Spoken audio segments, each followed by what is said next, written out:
Hello everyone, स्वागत है आप सभी का जीडीसी फार्मा जॉब्स चैनल पर। और इस important MCQs for the pharmacist exam इस सीरीज में देखिए, इस सीरीज को शुरुआत किया था और इसका पूरा टारगेट होना था 1500 एमसीक्यूज का।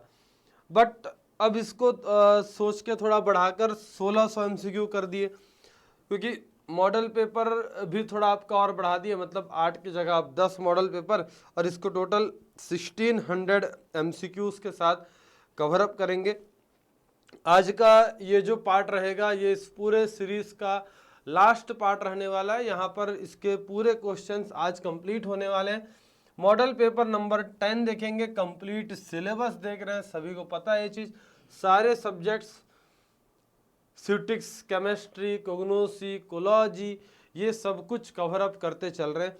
और एक चीज़ ज़रूर से आप सभी कमेंट करना कि आपको और ऐसे किसी दूसरे सीरीज़ पर, है ना, किसी दूसरे एग्जामिनेशन के लिए अगर कोई सी सीरीज़ चाहिए तो प्लीज़ डू कमेंट। हमारी टीम उस पर भी काम करेगी, उस पर भी कंटेंट्स रेडी करके जितना जल्दी हो सके उसको भी इम्प्लीमेंट करेंगे। और जैसे फार्मासिस्ट किया, वैसे किसी स्पेसिफिक प्रकार के फार्मासिस्ट रेलवे या किसी चीज़ के लिए फाइनली कर सकते हैं, या फिर ड्रग इंस्पेक्टर, है ना, जैसा भी आपका नीड रहेगा। जरूर से इस अपना फेवर, जरूर से अपना सजेशन डालना कमेंट सेक्शन में। चलो, आज जो रहेगा अपना मॉडल पेपर नंबर 10 रहने वाला है, और इस पूरे सीरीज का 32वां नंबर पार्ट रहेगा। चलो चालू करते हैं आज का पहला क्वेश्चन। 1551 नंबर क्वेश्चन चालू करते हैं। An orphan drug is one that, orphan drug क्या है बताना है ना। Low the therapeutic index incentive for, या स्पेशल मैन्युफैक्चरर इकोनॉमिक्स, या drug with high toxicity, imported drug from foreign. Orphan drug कौन से ड्रग होते हैं, किसको ऑर्फेन ड्रग्स बोला जाता है? तो ऐसे ड्रग, ऐसी दवाइयाँ जो बहुत रेयर, है ना, बहुत ही कम प्रकार के डिजीज़ के लिए, बीमारियों के लिए इस्तेमाल में लाए जाते हैं। ऑर्फेन ड्रग्स क्या होते हैं? जो बहुत ही लिमिटेड या रेयर डिजीज़ के लिए के लिए लाया जाता है ना। इसको लाइफ सेविंग ड्रग्स भी बोला जाता है। एग्जाम्पल देखना कौन कौन से ड्रग यहाँ पर आ रहे हैं ना। तो DLRSS फैन है, ठीक है, दिल्ली RSS का फैन है।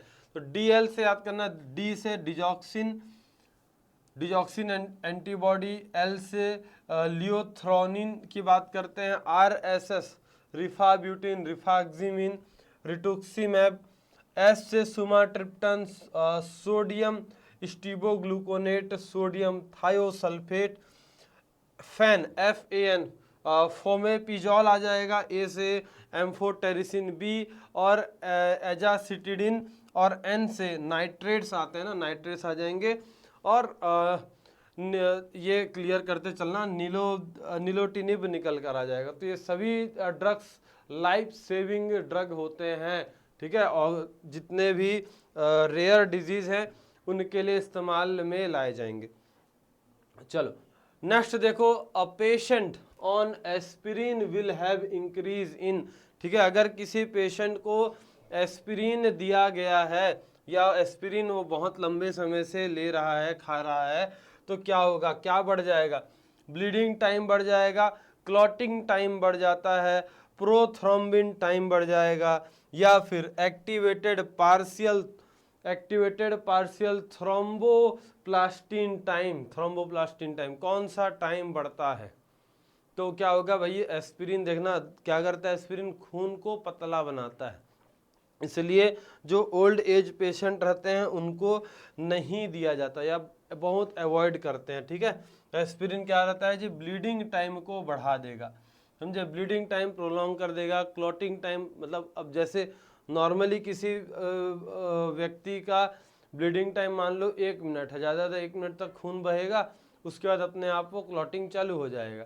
लेकिन अगर कोई बंदा बहुत लंबे समय से एस्पिरिन खा रहा है तो एस्पिरिन उसके खून को क्या करता है, पतला बना देगा। जिस कारण से अब क्या होगा, वो जो 1 मिनट में हो रहा था भाई अब उसी को कंप्लीट होने में 4 मिनट 5 मिनट लग जाएगा, समझे। तो क्लॉटिंग टाइम भी बढ़ जाता है, ठीक है। चल नेक्स्ट बात करेंगे। All of the following are topically used sulfonamide. ये सारे जो सल्फोनामाइड्स हैं इन सभी को टॉपिकल तरीके से, अब टॉपिकल मतलब हाथ पैर में लगा सकते हैं, स्किन लेयर में लगा सकते हैं, डर्मल लेयर पर। टॉपिकल मतलब बाहर है ना, एक्सटर्नल यूज, और सिस्टेमिक मतलब इंटरनल यूज, मतलब टैबलेट्स कैप्सूल ये सब हो जाएगा, ठीक है। चल ऑप्शन देखेंगे, sulfa acetamide. Sulfa acetamide sodium हाँ यूज होता है टॉपिकल तरीके से।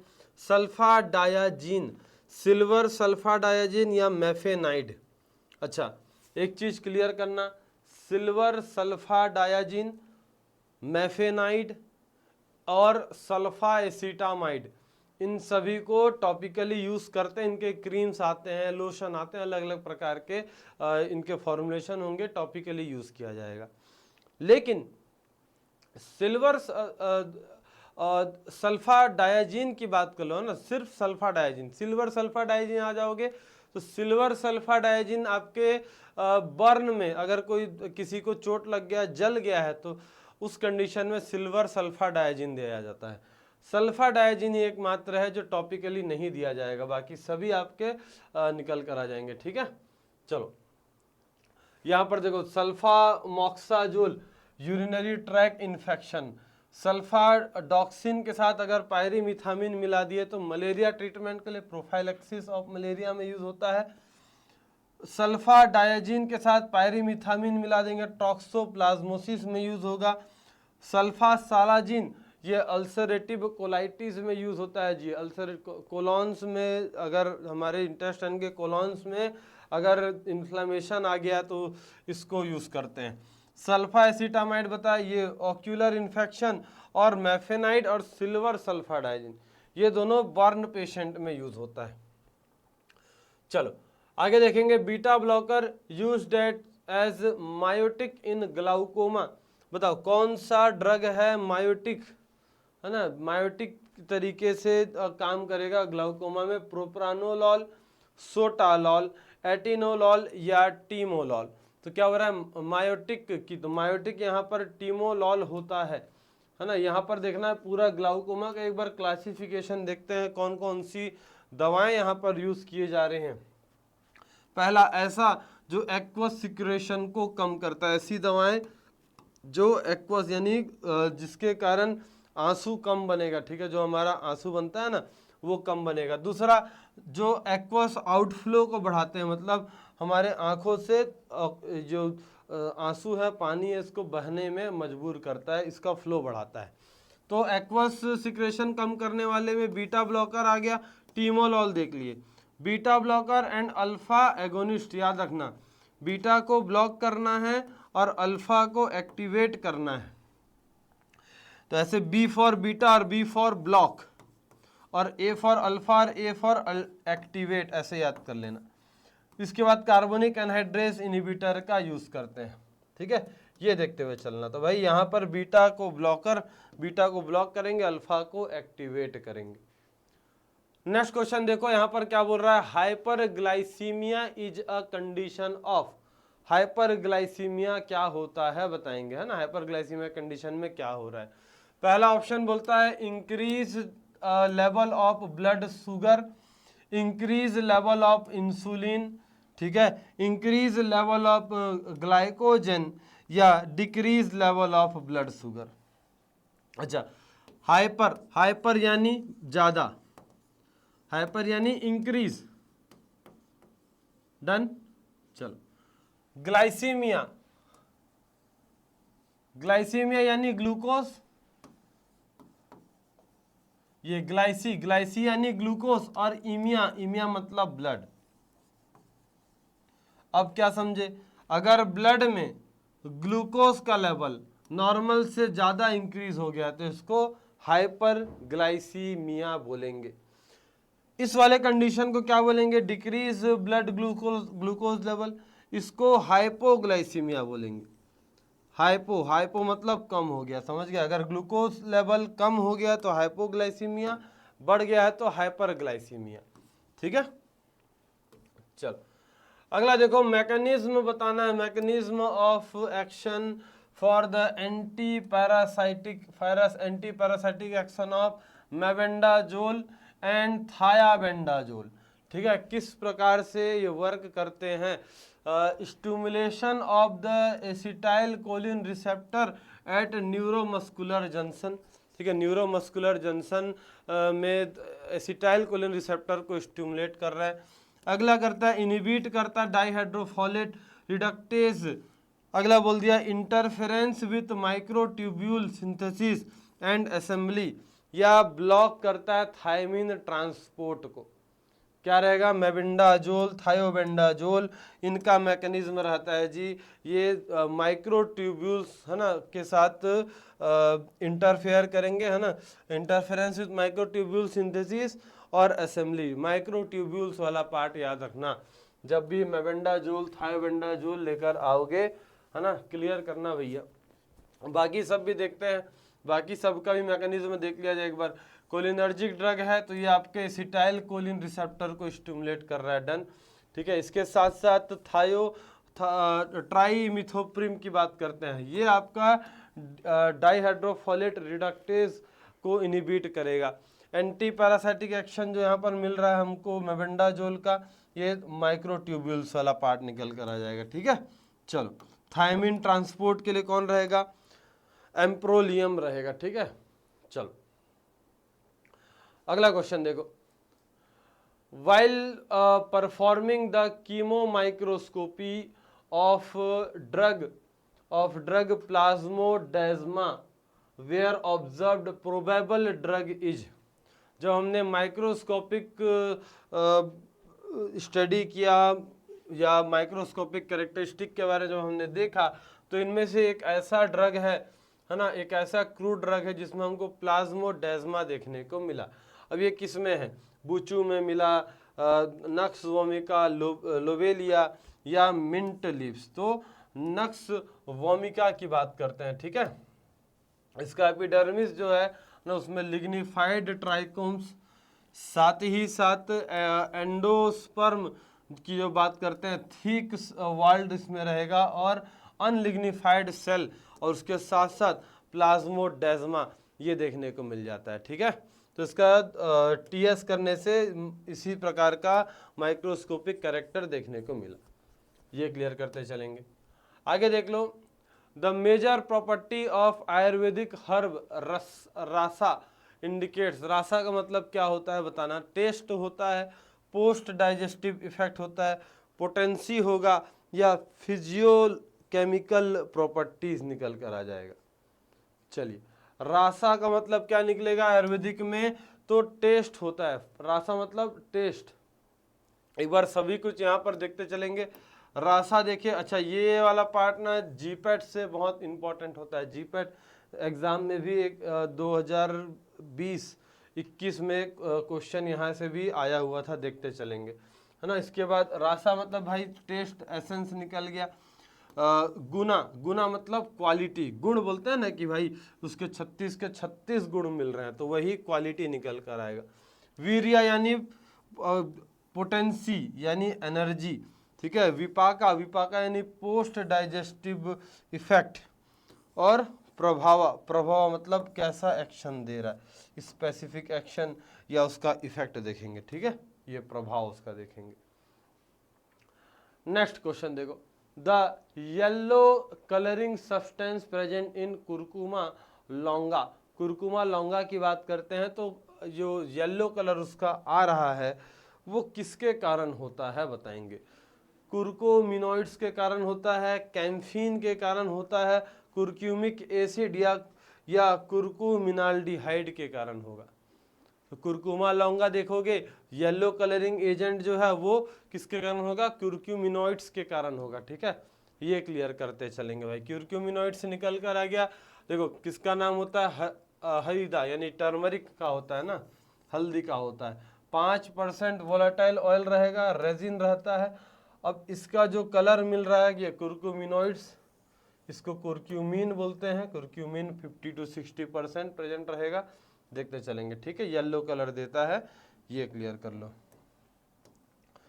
चलो अगला देखो, tannin do not respond to, ये इसमें से कौन सा टेस्ट है जिसमें टेनिन रेस्पॉन्ड नहीं करता?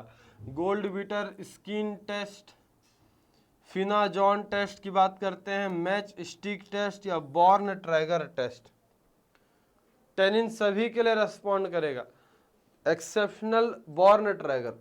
ये कहाँ है? तो भाई ग्लाइकोसाइड वाला पार्ट आ जाएगा, है ना, ये डिलीट कर लो। बॉर्न ट्रैगर टेस्ट आपका नहीं रहने वाला, बाकी सभी में बिल्कुल टेनिन का रेस्पॉन्स आएगा ही आएगा। देखना यहाँ पर गोल्ड बीटर स्किन टेस्ट देखे, है ना, गोल्ड बीटर स्किन टेस्ट देखेंगे, ठीक है, ब्राउन या ब्लैक कलर देखने को मिल जाएगा, तो टेनिन प्रेजेंट है। टेनिन में अगर हमने फिनाजोन और सोडियम एसिड फॉस्फेट लगाया तो टेनिन का प्रेसिपिटेशन हो जाएगा, टेनिन प्रेसिपिटेट बना लेगा। टेनिन के साथ 1% जिलेटिन डाले तो वाइट प्रेसिपिटेट बना लेगा। टेनिन के साथ एल्कोलाइड डाले तो भी प्रेसिपिटेट बन जाएगा। टेनिन के साथ कॉपर लेड का सॉल्ट डाले, है ना, तो ये भी प्रेसिपिटेट बनाएगा। और पोटेशियम डाइक्रोमेट के साथ भी प्रेसिपिटेट बना रहे। ये सभी टेस्ट हो जाते हैं टेनिन के लिए, एक्सेप्शनल बॉर्न ट्रैगर। चलो नेक्स्ट क्वेश्चन देखो, the plant cell are usually cultured on media having a pH. क्या कौन सा पीएच होता है जब हम प्लांट सेल को ग्रोथ करना चाह रहे हैं? 4 से 5 रहेगा, यानी स्लाइटली आपका एसिडिक चला जाएगा। 5 से 5.7 ये भी स्लाइटली एसिडिक। 4.5 to 5 या 3.5 to 4.5 क्या निकलेगा यहाँ पर? हाँ, इस स्लाइटली एसिडिक बात करेंगे। 5.5 to 5.7 के आसपास ये पीएच यहाँ पर मेंटेन होना चाहिए, ठीक है। चलिए नेक्स्ट क्वेश्चन देखेंगे, in relation to any drug and cosmetic government analyst is appointed by the central और state government under which section. जब आप बात करते हो गवर्नमेंट एनालिस्ट के सिलेक्शन का, गवर्नमेंट एनालिस्ट के अपॉइंटमेंट का, तो कौन से सेक्शन के अंदर आता है? जब हम ऐसे व्यक्ति की बात करें भाई जो एक ड्रग एंड कॉस्मेटिक एक्ट के द्वारा अगर अपॉइंटमेंट हो रहा है ना, ये भी याद रखना, ड्रग एंड कॉस्मेटिक के द्वारा हो रहा है तो अलग रहेगा। आयुर्वेदिक युद्ध सेनानी इसके लिए होगा, आयुर्वेदिक के लिए होगा, इसके साथ या जितने भी आपके आयुर्वेदिक वाले फॉर्मुलेशन है या आयुर्वेदिक सिस्टम ले लो, उसमें अगर लोगे, आयुष सिस्टम में लोगे तो वहाँ पर अलग नंबर रहेगा, ठीक है। चलो यहाँ पर क्लियर करना भाई 20 नंबर होगा अगर आप ड्रग एंड कॉस्मेटिक की बात करते हैं।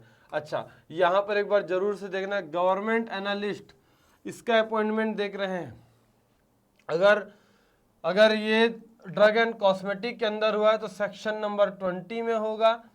अगर वही आयुर्वेदिक, सिद्धा और यूनानी में हुआ है तो सेक्शन 33F में होगा।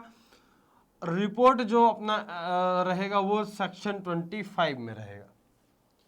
इसी के साथ साथ जब आप ड्रग इंस्पेक्टर की बात करते हो, ड्रग एनालिस्ट अलग है, ड्रग इंस्पेक्टर अलग है, ध्यान रखना।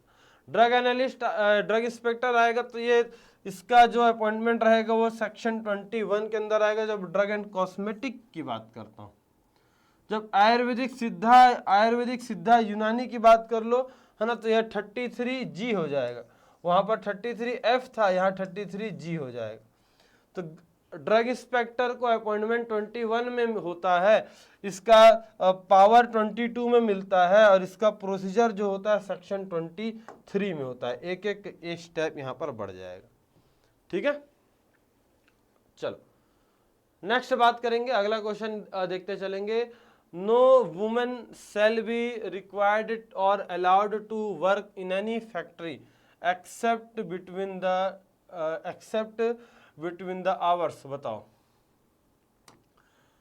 क्या से क्या टाइम रहेगा एक वुमेन के लिए? 6 बजे, सुबह 6 से लेकर शाम के 7 बजे तक, सुबह 5 बजे से लेकर शाम के 6 बजे तक, सुबह 7 से लेकर रात के 10 बजे तक, या सुबह 6 से लेकर रात के 10 बजे तक। ये टाइम ड्यूरेशन बताएंगे, है ना।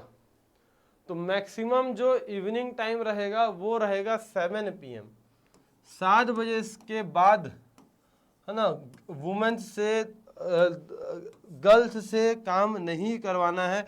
As per the factory act, minimum wages act, ये सब देखोगे ना तो उन सभी के, या लेबर एक्ट देख लो, उन सभी के हिसाब से निकल कर आएगा। सुबह 6 से 7, शाम के 7 बजे तक ये टाइमिंग रहेगा, ठीक है, नॉर्मल टाइमिंग। इस बीच में कोई सा भी हो सकता है, सुबह 6 से चालू होगा रात के इतने बजे तक, ठीक है। चलो वहीं पर अगर मेन की बात करो तो रात के 10 बजे तक भी रहेगा।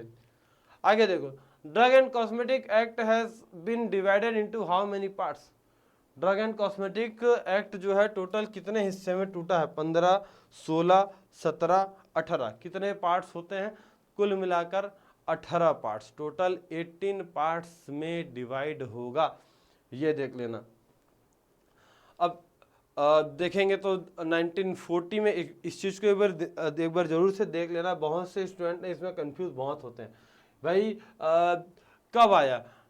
1940 में आया है एक्ट। अब उसके रूल कब पास हुए? तो 1945 में हुए, ठीक है, ये क्लियर करते चल लेना। मेजर अमेंडमेंट 1982 में हुआ और 2016 में भी रहेगा। 18 पार्ट्स में डिवाइड किया गया, 2 शेड्यूल एक्ट के लिए और 23 शेड्यूल आपके रूल के लिए इसके अंदर रखे गए। The condition of equilibrium in the body is known as, ठीक है, जब हम हमारे बॉडी में इक्विलिब्रियम स्टेज की बात करते हैं ना, इक्विलिब्रियम चल रहा है तो उसको क्या बोलते हैं? हीमोस्टेसिस बोलेंगे, होम्योस्टेसिस बोलते हैं। ट्रांसलेशन या ट्रांसक्रिप्शन, जरा ध्यान रखना, हीमो बोल दिया, होम्यो बोल दिया, दोनों आपस में कितना को लिंक्ड है, मतलब आपस में कितना क्लोज वाला ऑप्शन है। तो यहाँ पर होते हैं स्टूडेंट कंफ्यूज, यहाँ पर मार्क्स कटते हैं, यहाँ पर होती है गलतियाँ, ध्यान में रखना, है ना। होम्यो इक्विलिब्रियम की बात कर रहे हैं, होम्यो निकल कर आएगा, हीमो नहीं, है ना। होम्यो मतलब इक्वल में आ रहा है, ठीक है, ये क्लियर कर लो। होम्यो यानी सेम और स्टैसिस मतलब स्टैंडिंग, स्टैसिस मतलब एक जगह में स्थिर हो जाना, एक जगह में रुक जाना, ठीक है। होम्योस्टेसिस ऐसा है जहाँ जिस कंडीशन में हमारा बॉडी है ना, हमारे बॉडी का इंटरनल एनवायरनमेंट और एक्सटर्नल एनवायरनमेंट, ये दोनों इक्विलिब्रियम स्टेज में रहता है, ये निकल कर आएगा भाई हमारा होम्योस्टेसिस, ठीक है। तो उम्मीद करूंगा भाई इस चीज़ में मिस्टेक नहीं करना, हीमो में और होम्यो में ध्यान रखना है, इस चीज़ में कभी मिस्टेक मत करना, ठीक है। चलो अगला क्वेश्चन देखेंगे, right sided cardiac failure is caused by. Right sided cardiac failure है ना, ये बताते चलेंगे। अब ये किसके कारण हो रहा है? एक्यूट कार्डियक फेल्योर के कारण हो रहा है, लेफ्ट वेंट्रिकुलर फेल्योर के कारण हो रहा है, या कंजस्टिव कार्डियक फेल्योर के कारण हो रहा है, या फिर क्रोनिक कार्डियक फेल्योर के कारण होगा। राइट साइडेड कार्डियक फेल्योर की बात करते हैं, क्या निकल कर आएगा यहाँ पर? कंजस्टिव कार्डियक फेल्योर, ठीक है, ऐसा कंडीशन जहाँ पर हमारा बॉडी है ना, जहाँ पर हमारा बॉडी या हमारा हार्ट बोल लो, हमारा हार्ट प्रॉपर अमाउंट में ब्लड पंप नहीं कर पा रहा है, ये कंडीशन निकल कर आता है कार्डियक या कंजस्टिव हार्ट फेल्योर या कंजस्टिव कार्डियक फेल्योर, ठीक है। चलो आगे देखो, which of the following are essential qualities of a salesman. देखो सब सारे सब्जेक्ट्स के क्वेश्चन रैंडम आ रहे हैं, मिक्स होते आ रहे हैं, ठीक है। यहाँ पर बताना क्या बोलता है कि एक सेल्समैन की बात करें तो उसमें क्या क्वालिटीज होना चाहिए? पहला मोरल, ठीक है, चलो। वोकेशनल की बात करते हैं, बात करने में अच्छा हो, मेंटल, ये सभी, और अगला बोलता है ये सारी चीज़ें। तो क्वालिटीज़ भाई एक सेल्समैन में ये सभी चीज़ होना चाहिए कि भाई अगर वो किसी के पास जा रहा है, किसी को अपना कोई प्रोडक्ट बेचने जा रहा है, तो उसको कन्वेंस करने का पावर उसके पास अच्छा खासा हो, कन्वेंस कर सके आसानी से, ठीक है, अपनी बात मना सके और अपना टारगेट पूरा करे, अपना इसका पर्सनैलिटी अच्छा होना चाहिए, मोरल, मेंटल सिचुएशन, है ना, बात करने का तरीका, ये सब कुछ देखा जाता है एक सेल्समैन की बात करते हैं, ठीक है। चलो फिजिकल अगर बात करते हैं तो गुड पर्सनैलिटी, साउंड हेल्थ, है ना, गुड स्टेमिना। मेंटल एट्रीब्यूट्स की बात कर लो तो अलर्टनेस, ठीक है, हमेशा दिमाग एक्टिव रहे, इमेजिनेटिव होना चाहिए, शार्प मेमोरी, तुरंत कुछ चीज़ याद कर ले, ठीक है, कन्वेंस करने का पावर अच्छा होना चाहिए, नॉलेज अच्छा होना चाहिए प्रोडक्ट के बारे में, ये सब देखते हुए चलना, ठीक है। चलो आगे देखो, बहुत आसान सा क्वेश्चन है ये लग रहा है। डेक्स was established as minimum qualification necessary for an individual to register and practice as a pharmacist. बताओ फार्मासिस्ट के लिए मिनिमम एजुकेशनल क्वालिफिकेशन क्या रखा गया? तो फार्मासिस्ट की बात करते हैं भाई, मिनिमम क्वालिफिकेशन रखा गया यहाँ पर डिप्लोमा फार्मेसी, बैचलर है, डिप्लोमा है, पीएचडी है और मास्टर्स है। क्या लगाओगे? मिनिमम आपका डिप्लोमा होना चाहिए, और डिप्लोमा होने के बाद, है ना, आपको 500 घंटे का, है ना, 500 घंटे का वर्किंग आवर एक्सपीरियंस होना चाहिए मेडिकल में, जिसमें से 250 घंटे 250 आवर्स सिर्फ और सिर्फ आपका मेडिसिन डिस्पेंसिंग का होगा, ठीक है, ये क्लियर कर ले। 250 घंटे आपका मेडिसिन डिस्पेंस का होना चाहिए, ठीक है, डन। चलो अब ये चीज़, ये कौन बनाता है? ये जो इतना आवर्स होना चाहिए या डी फार्म होना चाहिए, ये बनाता कौन है? ये एलिजिबिलिटी क्राइटेरिया रेडी कौन कर रहा है? तो ये रेडी करता है pharmacy council of India ready करेगा, ठीक है, पीसीआई रेडी करती है। चलो नेक्स्ट क्वेश्चन देखो, फिनॉल कोफिशिएंट। फिनॉल कोफिशिएंट किस चीज को दर्शाता है? एफिशिएंसी ऑफ द डिसइंफेक्टेंट, ठीक है, दूसरा dilution of the disinfectant, purity of disinfectant या quantity.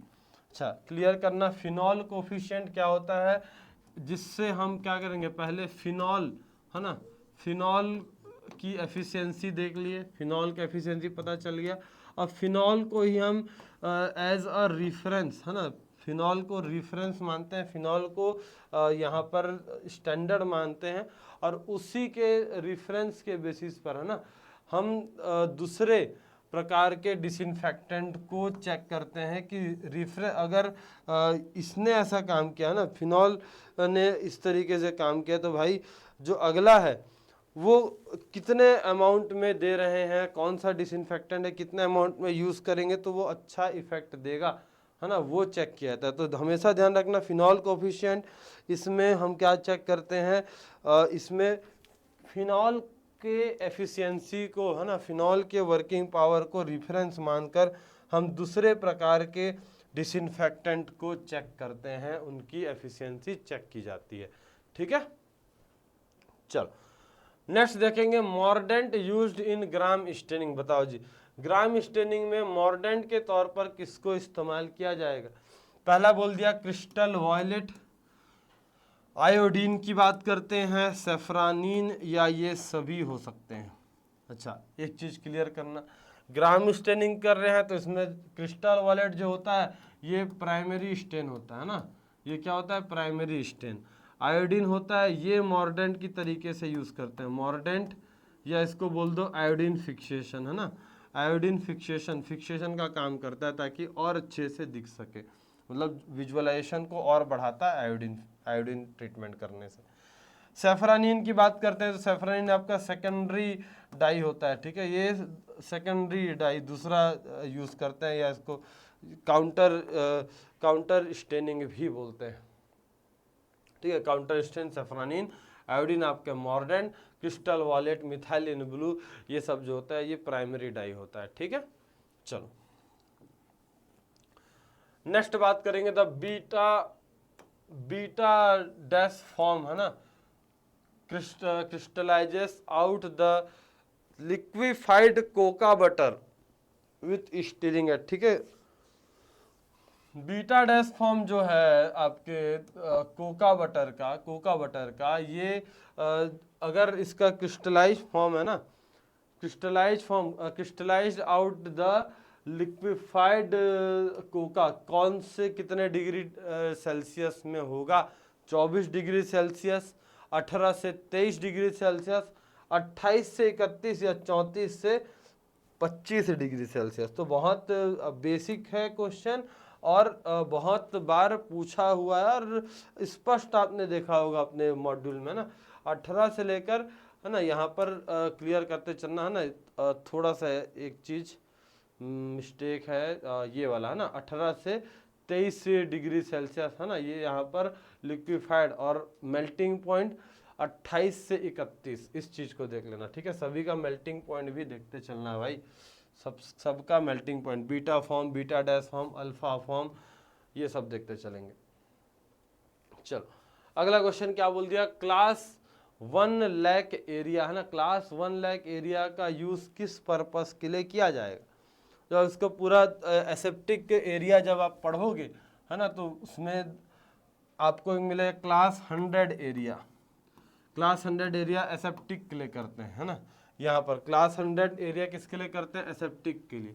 Class 1000 area, class 1 lakh area, ठीक है। तो यहाँ पर क्लास 1 लाख एरिया पूछ रहा है सबसे, मतलब इसका मतलब क्या समझे, क्लास 1 लाख मतलब एक जैसे अगर मान लो किसी एक कमरे की मैं बात करता हूँ, उसको क्लास 1 लाख एरिया अगर मैं बोल रहा हूँ, तो जब हम उसको चेक करेंगे तो उस कमरे के पर स्क्वायर फीट में नंबर ऑफ जो पार्टिकल्स होंगे वो 1 लाख से ज़्यादा नहीं होने चाहिए, ठीक है। वो 1 लाख होंगे, मतलब पर क्यूबिक फीट में 1 लाख तक पार्टिकल्स होने चाहिए। तो पैकिंग एंड स्टोरेज एरिया में होता है।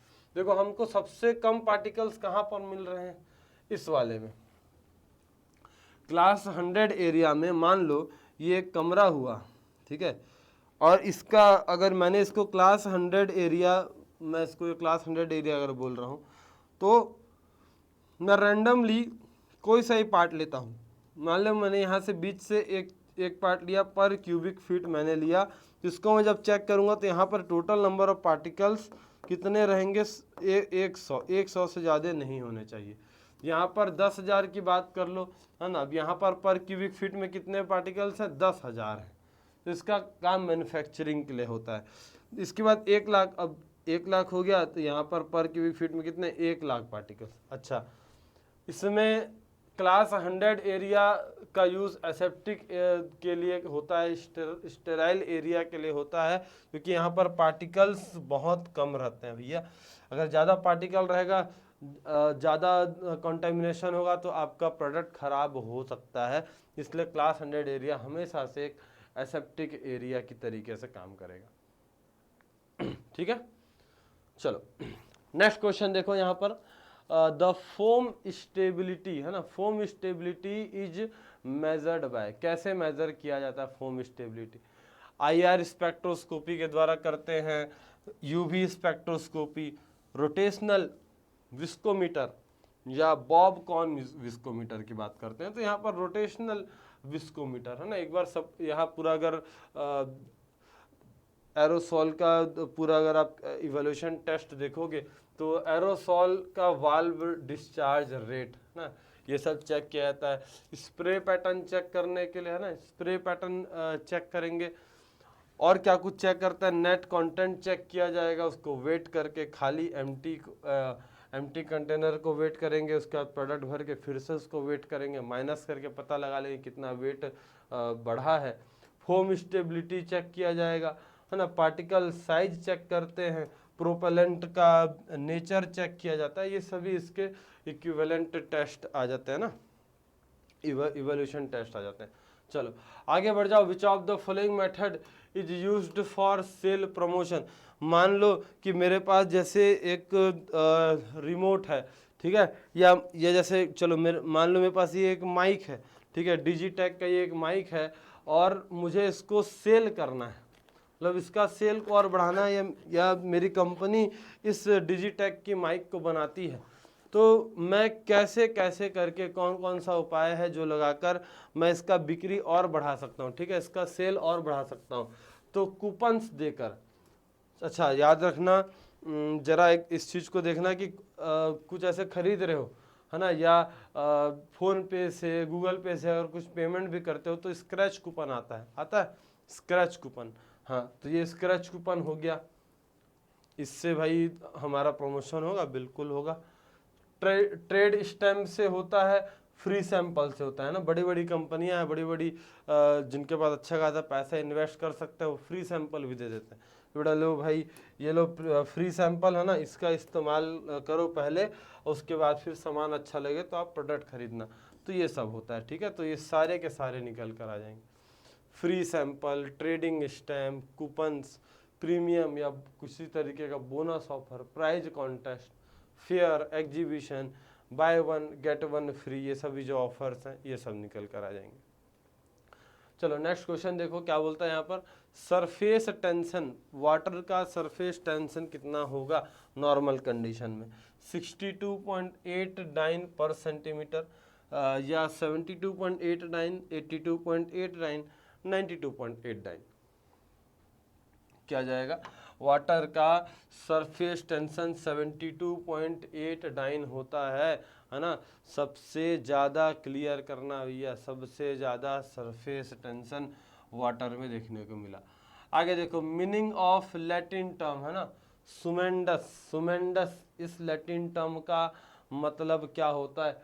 टू बी टेकन होता है, यू टेक होगा, टू बी यूज्ड या टू बी अप्लाइड, क्या होगा? सुमेंडस यानी यहाँ टू बी टेकन, ठीक है क्या? अब देखो एक बार इसको जरूर से डिटेक्ट कर देता हूँ, एक बार जरूर से इसको बताता हूँ क्या निकल कर आ रहा है। सुमेंडस मतलब टू बी टेकन, ठीक है। Same in D, once a day, B I D है ना, बी बी यानी आपका क्या निकल रहा है? 20, 20, अब 20 यानी हो गया twice a day, T I D यानी thrice a day, G I D यानी 4 times a day, S C X sex I D है ना, तो 6 टाइम्स अ डे। इसके बाद बी टी आई डी 2 और 3 टाइम्स और अ डे और every hours, Q Q H है ना, यानी हर एक घंटे में, हर घंटे में लेना है। और सिंगल और यानी एवरी 1 आवर, और एच डी यानी एट बेड टाइम, सोते समय ये मेडिसिन लेनी है, ठीक है। चलो एक बार कमेंट करना, कमेंट करके यहाँ पर बताना कौन सी दवा है जो बेड टाइम, सोते समय लिया जाता है, सोने से जस्ट पहले। ऐसे जैसे हम लोग खाना खाने के बाद बोलते हैं डॉक्टर की, एक दवा खाना खाने के पहले, एक दोपहर में खा लेना और एक रात में खा लेना खाना खाने के बाद। तो बहुत मैक्सिमम सब दवा ऐसी ही हैं जो हम खाना खाने के बाद लेते हैं। लेकिन एक ऐसी दवा बताओ जो रात में सोने से पहले, है ना, डॉक्टर का रिकमेंडेशन रहता है कि भाई जब सोओगे तभी इस दवा को लेना, ठीक है। तो ऐसे किस प्रकार के कौन कौन सी दवा हैं जरूर से कमेंट करके बताएंगे, ठीक है। चलो नेक्स्ट क्वेश्चन देखो, टोटल सॉलिड कंटेंट बताएंगे स्टेराइल वाटर फॉर इंजेक्शन में। टोटल सॉलिड कंटेंट कितना होना चाहिए स्टेराइल वाटर फॉर इंजेक्शन के लिए? तो not more than 10 parts per million, ठीक है। पीपीएम की बात कर लो, not more than 20 PPM, not more than 30 या 40 पीपीएम। एक स्टेराइल वाटर है ना, जिसका हम इस्तेमाल करते हैं जब देखोगे हॉस्पिटल में है, हाइपोडर्मिक कोई सा हमारे पास पाउडर है या कई सारे ऐसे एम्प्यूल्स हैं, जैसे देखना कि भाई ये सूखा रहता है, पाउडर रहता है, उसमें फिर वाटर डालते हैं। तो वाटर ऐसी नहीं, स्टेराइल वाटर डाला जाता है। स्टेराइल वाटर फॉर इंजेक्शन लेते हैं, उसको डालते हैं अच्छे से मिक्स करके, फिर उसका इंजेक्शन लगाया जाता है पेशेंट को।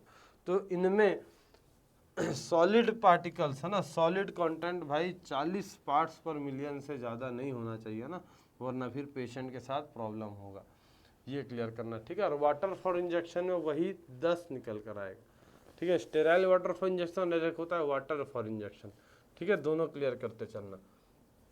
नेक्स्ट बात करो, disintegration time for sugar coated tablet. Sugar coated tablet के लिए डिसइंटीग्रेशन टाइम कितना होता है? 15 मिनट, 30 मिनट, 60 मिनट या फिर 90 मिनट। देखो शुगर कोटेड है तो 1 घंटा ना, 60 मिनट सफिशियंट है। इसके बाद बाकी सब भी देखते चलना ना एक बार। डिस्पर्सिबल टैबलेट जो होता है ना, ये 3 मिनट या इससे भी कम में इसका डिसइंटीग्रेशन हो जाता है।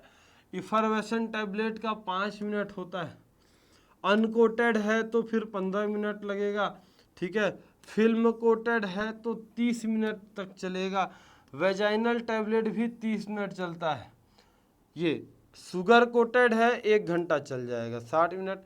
अब एंटरी कोटेड है तो अब बढ़ जाएगा, एंटरी कोटेड है तो 120 मिनट चला गया, ठीक है।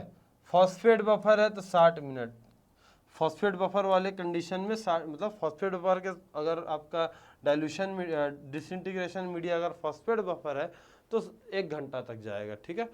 Hard gelatin capsule 15 minute, soft gelatin निकल कर आएगा फिर ये भी 1 घंटा, ठीक है। ये क्लियर कर लेना। अगला देखो नेक्स्ट क्वेश्चन क्या निकल कर आ रहा है, पैकेज टेस्टिंग में क्या कुछ होता है।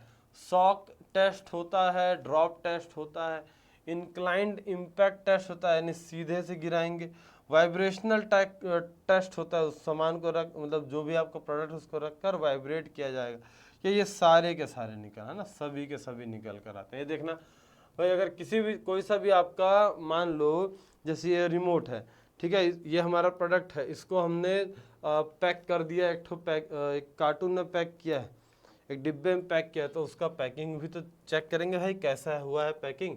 तो देखो कंप्रेशन टेस्ट करेंगे, पहले तो उसको कंप्रेस करके देखेंगे कि कितना प्रेशर तक ये झेल सकता है, इसके ऊपर कुछ सामान आ गया तो। इसके बाद टेंसिल टेस्ट देखेंगे, वाइब्रेशन टेस्ट देखते हैं, यहाँ पर रख दिए वाइब्रेट कर देंगे इसको थोड़ा देर के लिए। ड्रॉप टेस्ट ऊपर से लेकर नीचे गिरा दिया जाएगा, ठीक है ऐसा। इम्पैक्ट टेस्ट, ठीक है, उस पर किसी तरीके का मतलब इम्पैक्ट, जैसे ये हो गया हाथ, इसमें मैंने यहाँ हाथ मार दिया, उसके ऊपर डायरेक्ट मैंने कहीं से प्रेशर लगा दिया, ये इम्पैक्ट हो जाएगा, है ना। हीट स्टील इंटीग्रिटी टेस्ट, ये सभी टेस्ट लगाए जाते हैं, इन सभी को चेक करते हैं, ठीक है। चलो आगे देखो, which of the following is example of chemical incompatibility, है ना। केमिकल इनकम्पेटिबिलिटी देखेंगे, अब ऐसा कंडीशन जहाँ पर इनकम्पेटिबिलिटी मतलब क्या हो रहा है, जहाँ दो चीज़ें आपस में एक दूसरे के साथ अच्छे से घुल मिल नहीं पा रही हैं, या दोनों के बीच में किसी तरीके का डिस्प्यूट हो रहा है, तो ये इनकम्पेटिबिलिटी होती है, दोनों जब आपस में कंफर्टेबल नहीं है। केमिकल की बात कर लो, acid base hydrolysis, decomposition, oxidation, reduction, ये सारे के सारे केमिकल वाले पार्ट में निकल कर आ जाएंगे, है ना। अब फिजिकल होता तो क्या होता, उसका अपीयरेंस बदल जाता, कलर बदल जाता, है ना, ये सब हो जाता, उसका स्टेट बदल जाता है, लिक्विड सॉलिड स्टेट में लिक्विड स्टेट में चला जाता है, या जो भी है वाइस वर्सा, ठीक है। चलो नेक्स्ट देखेंगे, which of the following formulation would be considered as an oropharyngeal formulation. Oropharyngeal formulation को किसको बोल सकते हैं, जो हमारे अगर फेरिंग्स में किसी प्रकार का इन्फेक्शन हुआ है तो हम इसका यूज कर सकते हैं। लिंक्ट्यूसस, लिंक्टस बोल लो, माउथ वॉश, एलिक्सर, या फिर सिरप। फेरिंग्स वाले पार्ट में हुआ है तो यहाँ पर माउथ वॉश, है ना, जो गार्गल करते हैं, याद है, माउथ वॉश लगा लिए, गार्गल लगा लिए, ये सभी फेरिंग्स में अगर किसी प्रकार का प्रॉब्लम हुआ है ना, तो यूज़ करेंगे। देखो माउथ वॉश की बात करते हैं, है ना, माउथ वॉश हो गया। अब माउथ वॉश को अगर फेरिंग्स में किसी तरीके का इन्फेक्शन हुआ है, इसमें यूज़ कर सकते हैं। लिंक्टस की बात कर लेते हैं ना, लिंक्टस नहीं, कफ होता है, सोर थ्रोट होता है, वहाँ पर यूज़ करेंगे। इसके बाद एलिक्सर देख लिए, तो एलिक्सर का भी इस्तेमाल आपके थ्रॉट वाले सेक्शन में आ जाएगा, थ्रॉट पेंट के तरीके से यूज़ करते हैं।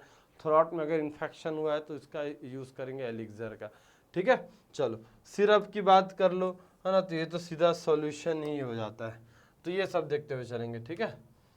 नेक्स्ट बात करेंगे, इन ABC analysis the category A includes item with small quantity but high, ठीक है, स्मॉल क्वांटिटी है लेकिन क्या रहेगा, ज़्यादा हाई वेट रहता है, कम क्वांटिटी में चाहिए लेकिन भाई उसका वेट ज़्यादा रहेगा, वैल्यू ज़्यादा रहता है, डेंसिटी या पॉपुलैरिटी, है ना, तो उसका वैल्यू, भाई वैल्यू वाली चीज़ देखना यहाँ पर क्लियर करना। पहला ABC एनालिसिस देखोगे, कैटेगरी ए की बात कर लो, है ना, तो यहाँ पर एग्जैक्ट एस्टिमेशन इन्वेंट्री वैल्यूज, ठीक है, ऐसे प्रोडक्ट आएंगे, ऐसी चीज़ें आएंगी जिनका वैल्यू बहुत ज़्यादा है, ठीक है। दूसरा इसके बाद बात कर लो कैटेगरी बी, तो ये मिडिल लेवल आ जाता है, मिडिल लेवल निकल कर आ जाएगा, ठीक है। और कैटेगरी सी की बात करते हैं, यूजुअली जूनियर स्टाफ। अगर एक सिंपल सा सोच के देखो ना, अगर एक किसी ऑर्गेनाइजेशन की बात करो, किसी कंपनी की बात करते हो, तो कैटेगरी ए में आ जाएंगे भाई बॉस, वहाँ के बॉस जो वहाँ का सीईओ है। उसके बाद निकल कर आएगा यहाँ पर सेकंड में मैनेजर, जैसे एचआर होता है, मैनेजर होता है। उसके बाद कैटेगरी सी में कौन आते हैं, वहाँ जो वर्कर होते हैं, वहाँ जो काम करने वाले होते हैं, एम्प्लॉय होते हैं, वो सब आ जाएंगे। ठीक है, तो इस प्रकार से याद कर लेना। चलो नेक्स्ट बात करते हैं। तो sterile water for injection is, sterile water for injection क्या होता है ना, free of living micro organism, they does not contain anti microbial agent या has the pH between 4.5 to 7.5। ये सारे के सारे हो जाएंगे। तो स्टेराइल वाटर फॉर इंजेक्शन है, सभी निकल कर आएगा ना। यहाँ पर माइक्रो ऑर्गेनिज्म नहीं रहेगा, यानी पायरोजन नहीं रहता है ना, याद रखना। स्टेराइल है तो पायरोजन नहीं रहेगा। ठीक है, sterile water for injection use किया जाता है, डाइल्यूशन के लिए यूज़ करते हैं, या कोई सा भी आपका पाउडर वाला जैसे अभी इंजेक्शन बताया ना, तो उसमें स्टेराइल वाटर फॉर इंजेक्शन मिला देते हैं, जिसके कारण फिर वो पूरा लिक्विड बन जाता है और फिर अपन उसको पेशेंट को लगाते हैं। ठीक है, चलो आगे बढ़ जाएंगे। तो यहाँ पर डिपिंग टाइम बताना है, dipping time in pin during preparation of capsule shell, है ना। कैप्सूल जब हम हार्ड जिलेटिन कैप्सूल बनाते हैं तो उसके पिन को, है ना, उस बहुत सारे पिन रहते हैं, उस पिन को डुबाया जाएगा जिलेटिन वाले, हार्ड जिलेटिन वाले जिलेटिन के सॉल्यूशन में, और डुबा के रखेंगे। तो यहाँ कितने समय तक रखना है, 10 से 12 सेकंड रखते हैं, 20 से 25 सेकंड, 30 से 35 या 1 से 2 मिनट। तो कितना, 10 से 12 सेकंड तक ले। अच्छा, इसको जरूर से ध्यान में रखना। सबसे पहले जो डिपिंग करता है ना, जो कैप्सूल सेल बनाने के पीछे जो स्टेप है, सबसे पहले पिंस को डिप किया जाता है। पिंस डिप करेंगे, टेम्परेचर रखेंगे 22 डिग्री सेल्सियस। ठीक है, सॉल्यूशन पिन का जो रहेगा, उस पिन का टेम्परेचर 22 डिग्री सेल्सियस, सॉल्यूशन का टेम्परेचर 50 डिग्री सेल्सियस, टाइम 10 से 12 सेकंड पे रखेंगे। ठीक है, इसके बाद उसको स्पिन करते हैं, घुमाते हैं। ठीक है, पिन को घुमाया जाएगा ताकि हर जगह पिन के चारों ओर आपका जिलेटिन फैल जाए। इसके बाद ड्राइंग करते हैं, सुखाया जाता है, स्ट्रिपिंग करते हैं, ट्रिम कर लिया जाएगा, एक्स्ट्रा चीज़ों को काट लिया जाता है, दोनों फिर हेड और यानी बॉडी और कैफ को जोड़ लेते हैं, और लास्ट में फिर पॉलिशिंग करते हैं। ठीक है, ये निकल कर आ जाएगा। चलो आगे देखो, which of the following metal is not used in food packaging, इसमें से कौन सा है जिसका इस्तेमाल फूड पैकेजिंग में नहीं होता है, ये बोला। एल्यूमिनियम हो गया, आयरन हो गया, टीन हो गया, क्रोमियम। अब खुद सिंपल सा सोच कर देखो, सही आंसर मिल जाएगा। एल्यूमिनियम होता है यूज, बहुत सारी चीज़ें हैं, खाने की चीज़ें एल्यूमिनियम में, जो कैन बनता है, जितने भी वो होता है ना सॉफ्ट ड्रिंक्स, जैसे कोको कोला, थम्स अप, ये सब, इनका जो कैन वाला पार्ट आता है ना, वो एल्यूमिनियम का बना रहता है। डन। टीन में जैसे अभी तो आजकल देखने नहीं मिलता, पहले के ज़माने में जो ऑयल आता था ना, कुकिंग ऑयल, वो टीन में आता था, टीन का होता था। क्रोमियम, इसका भी यूज़ कर सकते हैं। आयरन नहीं, पैकिंग मटेरियल में, फूड्स के पैकिंग मटेरियल में आयरन का इस्तेमाल नहीं करते। कारण क्या है उसके पीछे का भाई? पहली बात, आयरन क्या करता है, रोस्ट होता है उसमें, मतलब रस्टिंग होता है, उसमें जंक लगता है, और उसमें जंक लगेगा, जाहिर सी बात है हमारा प्रोडक्ट भी खराब होगा, है ना, हमारे खाने का सामान भी खराब होगा। इसलिए आयरन को कभी भी, है ना, फूड पैकेजिंग में यूज़ नहीं करेंगे, ये क्लियर करते चलना। ठीक है, चलो। In the process of extraction ethanol is used as a solvent for, ethanol को किस चीज़ के लिए यूज़ किया जाता है? जब हम एक्सट्रैक्शन की बात करेंगे ना, तो किसके एक्सट्रैक्शन में इथेनॉल का यूज़ होता है? सुक्रोज के लिए, वैक्सेस के लिए, एल्कालॉइड्स के लिए, गम्स के लिए। तो इथेनॉल निकलेगा आपके एल्कालॉइड्स, है ना, इथेनॉल आ गया एल्कालॉइड्स के लिए, ये क्लियर कर लेना। इथेनॉल एक्सट्रैक्शन होता है सॉल्वेंट के तरीके से, मिथेनॉल या फिर इथेनॉल का यूज़ करेंगे, ये क्लियर हुआ। आगे देखो, इन लेमिनार एयर फ्लो डेक्स type of filter is located, laminar air flow में किस प्रकार का, है ना, कौन सा फिल्टर हम लगाते हैं? मेम्ब्रेन फिल्टर लगाते हैं, सिज फिल्टर लगाते हैं, HEPA filter high efficacy particulate air filter, या फिर ये सभी लगा सकते हैं। तो लेमिनार एयर फ्लो बात करेंगे भाई, हैपा फिल्टर लगाया जाता है जिसकी एफिशिएंसी 99.97% होती है। मतलब 99.97% तक ये एयर को पूरी तरीके से प्यूरिफाई करता है। और साथ ही साथ एक चीज़ बता रहा हूँ, 0.3 माइक्रोमीटर इससे बड़े साइज के पार्टिकल्स को एंट्री नहीं देता। ठीक है, जो भी पार्टिकल्स एंटर करेंगे 0.3 माइक्रोमीटर से छोटे साइज के ही पार्टिकल्स होने चाहिए। ठीक है, चलो नेक्स्ट देखेंगे, bees wax is an example of which type of ointment base. Bees wax किसके कैटेगरी में आएगा? हाइड्रोकार्बन में आता है या ओलियोजिनस होता है, एब्जॉर्प्शन बेस होता है, वाटर मिसिबल या रिमूवल वाटर रिमूवल बेस होता है, या फिर वाटर सोल्यूबल बेस होता है। बीज वैक्स की बात करेंगे, जरा ध्यान रखना ऑइंटमेंट बेस का भाई क्लासिफिकेशन पूरी तरीके से, तो ये एक एब्जॉर्प्शन बेस में आएगा।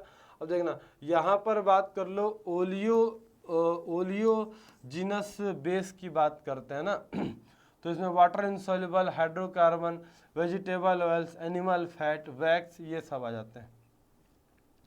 इसमें भी soft paraffin, hard paraffin, liquid paraffin. Absorption base की बात करते हैं, है ना, नॉन इमल्सिफाइड बेस होता है जैसे वूल फैट, एनहाइड्रस लैनोलिन बोलते हैं, है ना, बीज वैक्स, ये सब आ जाएंगे। हाइड्रस वूल फैट आ जाता है ये। ठीक है, इसके बाद इमल्सन बेस में जो वाटर इन ऑयल और ऑयल इन वाटर दोनों ही प्रकार के हो सकते हैं। वाटर सोल्यूबल बेस निकल कर आ जाएगा, हाँ, तो इसको ग्रीसलेस ऑइंटमेंट बेस भी बोलते हैं। ठीक है, चलो अगला देखो, what is the which of the following uses attrition. कौन सा ऐसा है जिसमें एट्रीशन होता है, बताओ। एट्रीशन आपको बताया हूं कि जब हम घर्षण की बात करें, एट्रीशन देखो ये क्या हो रहा है, साइज रिडक्शन की बात करें, ये सभी मील जो है ये साइज रिडक्शन करती हैं। अब साइज रिडक्शन करने के पीछे का मैकेनिज्म क्या बता रहे हैं कि भाई एट्रीशन हो रहा है। एट्रीशन मतलब चीज़ें आपस में घिस रही हैं। ठीक है, एक सरफेस दूसरे सरफेस से इस प्रकार से घसीट रहा है, ये एट्रीशन होता है। तो बाल मिल, फ्लूइडाइज्ड एनर्जी मिल, रोलर मिल, या सभी निकलेंगे, तो इस सारे के सारे यहाँ पर सही हो जाएंगे। बाल मिल, फ्लूइड मिल, है ना, रोलर मिल, सभी में एट्रीशन होता है। आगे देखो, the first phase of counselling is used for. क्या होता है फर्स्ट फेज में? Information gathering, talking with the relative, gathering the other pharmacy staff, gathering the other nursing staff. क्या होगा? हाँ, जहाँ पर हम जब काउंसलिंग करते हैं पेशेंट का, तो पहला स्टेप जहाँ हम पेशेंट के बारे में सब कुछ जानना चाहते हैं। भाई पेशेंट को किस तरीके का प्रॉब्लम है, पेशेंट का पूरा हिस्ट्री, मेडिकल हिस्ट्री देखेंगे। इसके पहले आपको किसी तरीके का कुछ बीमारी हुआ है वो सब देखा जाएगा।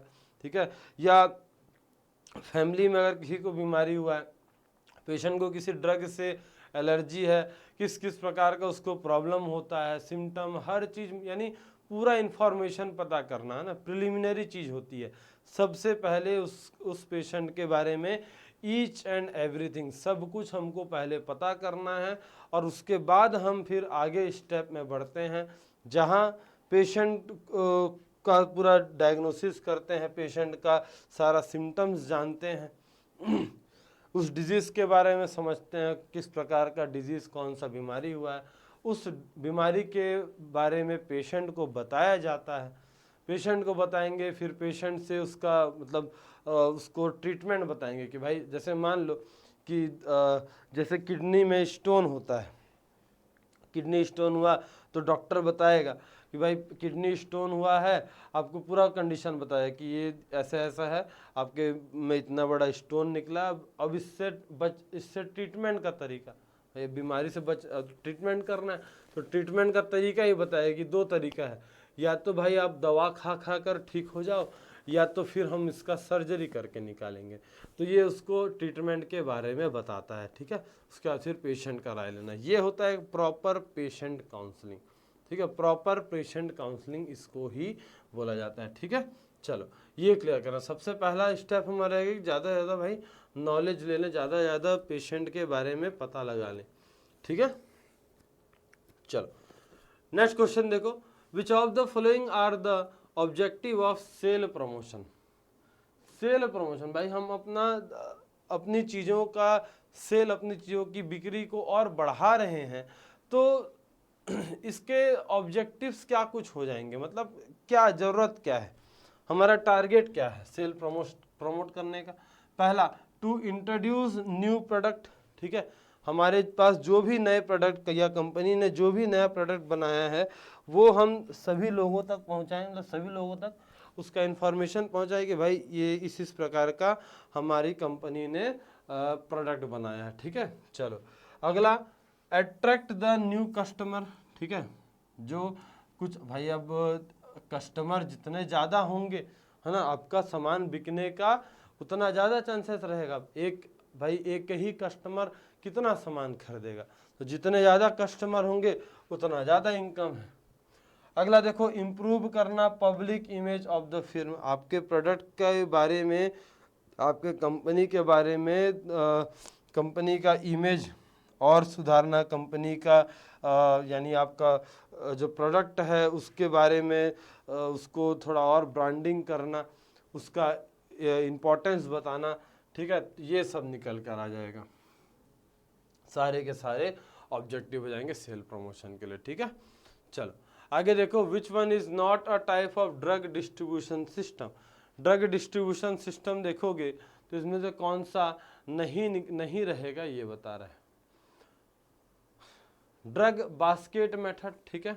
चलो एक तो ड्रग बास्केट मेथड हुआ, देखना कभी हॉस्पिटल जाओगे तो देखना नर्सिंग स्टाफ जो होती हैं, है ना, वो ऐसे एक ट्रे टाइप का रखे रहेंगे और उसको ढुलाते हुए उसको एक जगह से दूसरी जगह मूव करते हैं, उसमें से मेडिसिन निकाल कर पेशेंट को देते हैं। ये basket drug basket system. Just in time method, unit dose drug distribution method या फ्लोर स्टॉक मेथड। तो इसमें जस्ट इन टाइम मेथड ये हट जाएगा ना। फ्लोर स्टॉक मेथड होता है, हर फ्लोर में अलग अलग प्रकार का फार्मेसी भी खोला जाता है ना, जिसको सैटेलाइट फार्मेसी बोलते हैं। तो फ्लोर स्टॉक सिस्टम भी आ जाएगा, ठीक है। ड्रग बास्केट सिस्टम भी आ जाएगा, ये है ना, ये क्लियर करते हुए चल लेना भैया। आपका जस्ट इन टाइम ऐसा नहीं रहेगा कुछ, ठीक है। यूनिट डोज भी होता है, एक ही पर्सन को एक ही प्रकार का हमने टैबलेट दिया, ये इंडिविजुअल पर्सन के लिए रहेगा, ठीक। चलो नेक्स्ट बात करते हैं, automated drug dispensing system is also called. Automated drug dispensing system को और क्या बोलते हैं, यूनिट बेस कैबिनेट बोलते हैं, ऑटोमेटेड डिस्पेंसिंग डिवाइस बोलते हैं, ऑटोमेटेड डिस्ट्रीब्यूशन कैबिनेट्स बोलते हैं, या ये सारे, है ना। तो सभी के सभी ऑटोमेटेड हो रहे हैं। ऑटोमेटेड ड्रग डिस्पेंसिंग सिस्टम में ये सारा निकल कर आ जाएगा, ठीक है। यूनिट बेस्ड कैबिनेट्स हैं, ऑटोमेटेड डिस्पेंसिंग डिवाइस है, ऑटोमेटेड डिस्ट्रीब्यूशन कैबिनेट्स हैं, सारे के सारे आ जाएंगे, ठीक है। चलो अगला बात करेंगे, फार्मेसी थेरेप्यूटिक कमिटी, है ना, पीटीसी बोलते हैं, pharmacy and therapeutic committee. PTC committee जो है इसमें कौन कौन से स्टाफ इसमें रहेगा, तो फिजिशियन होता है, फार्मासिस्ट, नर्सिंग स्टाफ, या ये सभी भैया सारे होंगे। यहाँ पर फिजिशियन भी होता है, चेयरमैन होता है इस कमेटी का, फार्मासिस्ट होता है, नर्सिंग स्टाफ भी होते हैं, है ना, ये सभी के सभी यहाँ पर रहेंगे। इस चीज़ को क्लियर कर लेना भाई, ठीक है। फार्मासिस्ट जो है सेक्रेटरी तरीके से काम करता है जब आप फार्मेसी एंड थेरेप्यूटिक कमेटी देखोगे तो, ठीक है। चलो अगला क्वेश्चन देखो, deposition of which among the following in the joint causing inflammation is reason of gout, one of the form of arthritis बताएंगे, है ना। यहाँ पर गाउट की बात करते हैं तो गाउट के कंडीशन में हमारे जॉइंट्स में, है ना, दोनों बोन्स के बीच में जो जॉइंट्स हैं, और खासकर ये घुटनों के जो जॉइंट्स होते हैं ना, नी जॉइंट जो होता है, उन सभी जगहों में, उस जॉइंट्स में क्या चीज़ डिपॉजिट होता है, डिपॉजिट क्या होता है आपको ये बताना है। लैक्टिक एसिड डिपॉजिट होता है, oxalic acid, acetic acid, uric acid. तो भैया जो ये खासकर अधिकतर ना जो बड़े बुजुर्ग हो जाते हैं, ठीक है, हाई या ओल्ड एज पेशेंट रहते हैं, उनके साथ अधिकतर देखने को मिलता है। धीरे, ये ग्रेजुअल प्रोसेस रहता है, धीरे धीरे होता है। यूरिक एसिड के क्रिस्टल्स, यूरिक एसिड के क्रिस्टल डिपॉजिट हो जाते हैं जॉइंट्स के बीचों बीच में। अब जैसे ही हम मूवमेंट करना चालू करते हैं, वो क्रिस्टल दोनों घुटनों के या दोनों जॉइंट्स के बीच में क्रिस्टल है, वो क्रिस्टल टकराता है तो दर्द होता है ना। इसलिए देखे होगे आपकी जितने भी ओल्ड एज पेशेंट है वो बोलते हैं यार उठ गए तो बैठते नहीं बनता, बैठ गए तो उठते नहीं बनता, दर्द बहुत दर्द देता है, ठीक है। बैठे हैं तो उठने में बहुत दर्द देता है, घुटने में बहुत दर्द हो रहा है, चल रहे हैं तो दर्द हो रहा है। ये सब कुछ यूरिक एसिड फॉर्मेशन के कारण ना, वहाँ पे यूरिक एसिड के क्रिस्टल बनते हैं, इसको गाउट बोला जाता है, ठीक है। चलो ये क्लियर करते हुए चलेंगे, ठीक है। चलो भैया देखते चले ना इस गाउट वाला पार्ट, नेक्स्ट बात करेंगे। Milk of magnesia, milk of magnesia को और क्या बोलते हैं, एल्यूमिनियम हाइड्रोक्साइड बोलते हैं, मैग्नीशियम हाइड्रोक्साइड बोलेंगे, हाइड्रोक्लोरिक एसिड बोलेंगे, या फिर केओलिन बोलते हैं। तो देखते चलने ना यहाँ पर है ना। अच्छा, ये चीज़ें इनऑर्गेनिक केमिस्ट्री से निकल कर आती है ना, इनऑर्गेनिक केमिस्ट्री से इसी प्रकार का ऐसे ही क्वेश्चन आएगा। मैग्नीशियम हाइड्रोक्साइड की बात कर लो, MgOH होल ट्वाइस, ठीक है, magnesium hydroxide MgOH whole twice, molecular mass जो होता है 58.31 gram per mole. IUPAC name इसका मैग्नीशियम हाइड्रोक्साइड ही हुआ। इसके बाद यूज़ की बात करते हैं ना, किस तरीके से यूज़ होगा। एक बहुत बेहतरीन थर्मल कंडक्टर होता है ना, और पुअर इलेक्ट्रिकल कंडक्टर। थर्मल यानी हीट का कंडक्शन बहुत अच्छे से करता है, लेकिन इलेक्ट्रिसिटी का कंडक्शन नहीं करता, ठीक है। अगला देखो, इस सस्पेंशन में यूज, सस्पेंशन बनाते हैं, लैक्सेटिव एंटा एसिड की तरीके से यूज़ होता है। साथ ही साथ फूड एडिटिव्स के तौर पर भी यूज़ किया जाएगा, है ना। देखना भाई बहुत बेनिफिशियल है, लैक्सेटिव होता है, स्टूल पास करने में हेल्प करता है, एंटा एसिड भी होगा, और साथ ही साथ फूड एडिटिव्स के तौर पर भी यूज़ करते हैं। वेस्ट वाटर ट्रीटमेंट में भी इसका इस्तेमाल हो रहा है, ठीक है। ख़राब पानी को अच्छा पानी बनाने में भी इसका इस्तेमाल करेंगे। फायर रिटार्डेंट होता है, आग बुझाने में भी काम करेगा, ठीक है। आग अगर जल रही है तो वो उसको भी बुझाएगा।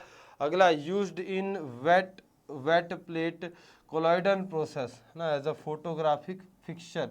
फोटोग्राफिक फिक्सचर में यहाँ पर वेट प्लेट के तरीके से वहाँ पर भी इसका इस्तेमाल होगा। तो देख लो मैग्नीशियम हाइड्रोक्साइड यूज़ अच्छा खासा देखने को मिल गया, ठीक है। चलो नेक्स्ट क्वेश्चन देखेंगे क्या निकल कर आ रहा है।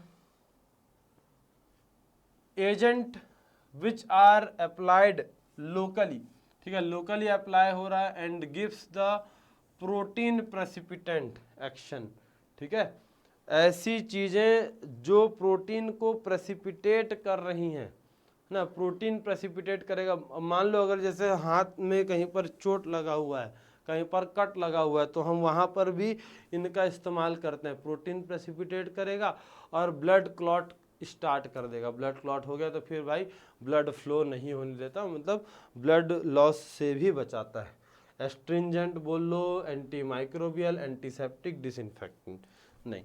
यहाँ पर क्लियर करना भाई, एस्ट्रिंजेंट सही निकल कर आएगा ना। प्रोटीन का प्रेसिपिटेट करता है, प्रोटीन को प्रेसिपिटेट करेगा, डिनेचुरेट करेगा, प्रोटीन को न्यूट्रलाइज कर देगा, तो ये सही निकल कर आएगा एस्ट्रिंजेंट। इसके बाद जैसे एस्ट्रिंजेंट के तौर पर एलम का यूज़ करते हैं, एलम फिटकरी बोलते हैं, कहीं कट वट गया है तो फिटकरी लगाया जाता है। इसके बाद एंटी माइक्रोबियल, भाई ऐसे ड्रग्स जो माइक्रो ऑर्गेनिज्म को मार रहे हैं। एंटीसेप्टिक, ये भी माइक्रो ऑर्गेनिज्म को मार रहे हैं, लेकिन इनका यूज़ कहाँ पर कर रहे हैं, सिर्फ हम बायोलॉजिकल चीज़ों में, जैसे मान लो हाथ पैर में कहीं कट लग गया तो एंटीसेप्टिक लिक्विड लगाते हैं। हाथ में मान लो जैसे कट लग गया, उसको ड्रेसिंग करने के लिए डिटॉल लगाते हैं ना, डिटॉल लगाते हैं। कोई लाइजोल थोड़ी लगाता है जो बाथरूम साफ करने में लगाते हैं, वो सब नहीं करते। वो सब आता है डिसइंफेक्टेंट में। डिसइंफेक्टेंट भी माइक्रो ऑर्गेनिज्म को मारने में यूज़ होता है, लेकिन इसका यूज़ नॉन लिविंग में करते हैं। जैसे घर का फ्लोर है उसको साफ करना है, ठीक है, किसी और चीज़ को साफ करना है, वो सब में डिसइंफेक्टेंट यूज़ होता है। जितने भी नॉन लिविंग है उनके लिए डिसइंफेक्टेंट का यूज़ करेंगे, ठीक है। चलो आगे देखो, नेक्स्ट क्वेश्चन क्या बोलता है, मेटल सिलेंडर ना, इस चीज को ध्यान से सुनना एक बार। Metal cylinder filled with nitrous oxide, ठीक है, नाइट्रस ऑक्साइड किए हैं for hospital use in patient is blue, grey, white या ब्लैक, है ना। यहाँ पर देखो नाइट्रस ऑक्साइड का जो सिलेंडर होता है वो उसका जो सिलेंडर रहेगा वो किस कलर का रहेगा, तो ये ब्लू कलर की बात करेंगे, है ना। यहाँ पर एक बार सब कुछ को देखते हुए चलना। नाइट्रस ऑक्साइड है ना, इसका जो बॉडी है वो ब्लू कलर का रहेगा, इसका जो शोल्डर है वो भी ब्लू कलर का रहेगा। जनरल एनेस्थीसिया में यूज़ करते हैं। आगे बढ़ जाओ, कार्बन डाइऑक्साइड की बात कर लो, तो कार्बन डाइऑक्साइड के लिए किसका यूज़ करते हैं भाई, ग्रे कलर का होता है ना, पूरी तरीके से ग्रे कलर का होगा। रेस्पिरेटरी स्टिमुलेंट और सपोर्ट करता है रेस्पिरेशन ड्यूरिंग एनेस्थीसिया, ठीक है। अगर किसी को एनेस्थीसिया लगा उस कंडीशन पर कार्बन डाइऑक्साइड का यूज़ करेंगे। आगे ऑक्सीजन की बात कर लो, तो ऑक्सीजन लगाते हैं ना, ऑक्सीजन सिलेंडर, ये ब्लैक कलर की इसकी पूरी बॉडी होती है और इसका जो शोल्डर होता है वो वाइट कलर का होता है। सल्फर डाइऑक्साइड जो है ये भी पूरा ग्रे कलर का होता है। नाइट्रोजन पूरी तरीके से ब्लैक कलर का रहता है। तो ये सभी कुछ गैसेस है जिनका इस्तेमाल हॉस्पिटल्स में किया जाता है, ठीक है।